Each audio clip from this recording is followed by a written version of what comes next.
เป็นแต่เสียงหน่อยที่สาวซ้ำหน่อย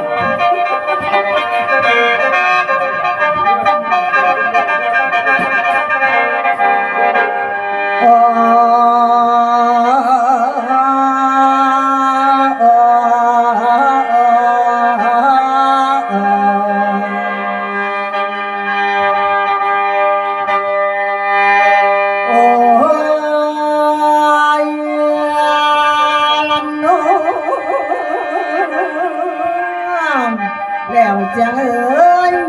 เสียงมันหวานประจานกันไหลหน่อยหน่อยลมมาย่องย่อสังเวียนหน่อยละทั้งท้องปากเสียงร้องขันส่งคืนมาถึงบ้าน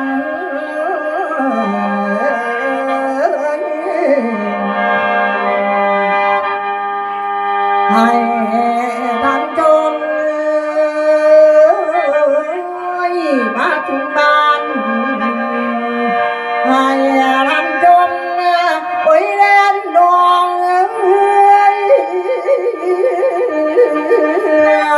โอ้ยนาโอ้ยน้อง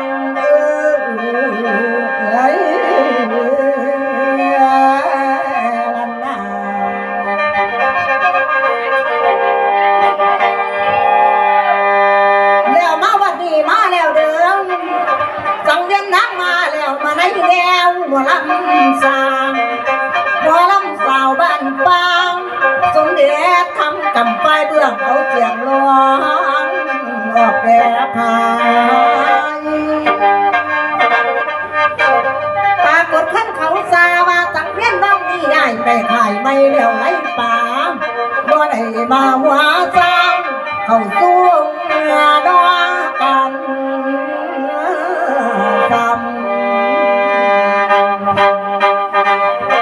ไปอาลังไปอาลองบ่เอาดีขันจักก่อนอาลำจึงลำก่อนผู้บางคนเพิ่นกะเบาเวลาเขากะพร้อมกัน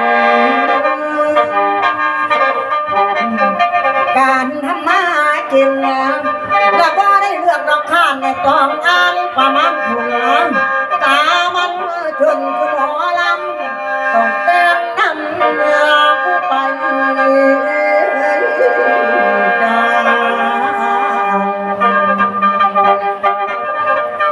คนทำคนนานมันทำนานคนละเนี่ย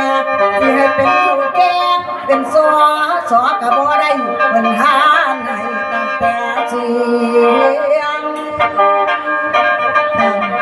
ผู้บางคนเบาให้มูจังปากเกี้ยงเบาแต่เรื่องบ่มีผลว่ามองตนดูเราเบาเรื่องเขาแล้วมองพอ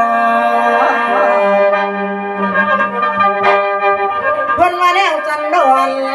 ทางแล้วไผ่นอกเอาดิมมาทันโดนกับแปลงเป่าสันดานของคนเฮามันหักเปลี่ยนบ่ได้เว้ฟังไว้แล้วไต่ตองเด้อเนี่ยเด้อ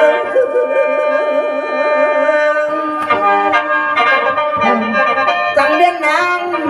ขอรับไปพี่น้องไปเล่าตัวอาบสารขอเอาเจียงเป็นทานไปตัวการดังมอยซอย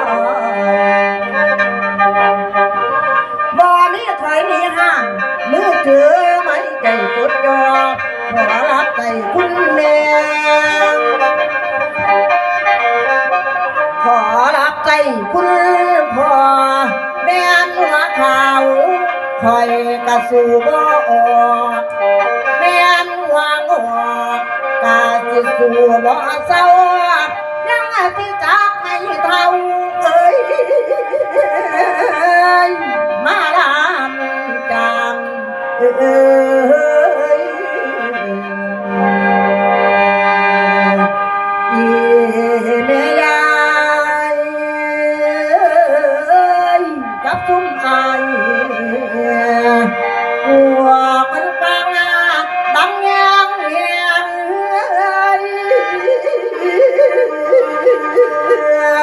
โอ้ยนาโอ้ยน้อง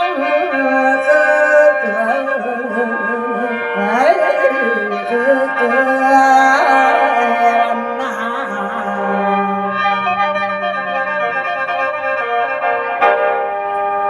บคุณพี่น้องผู้ยังเกินหอด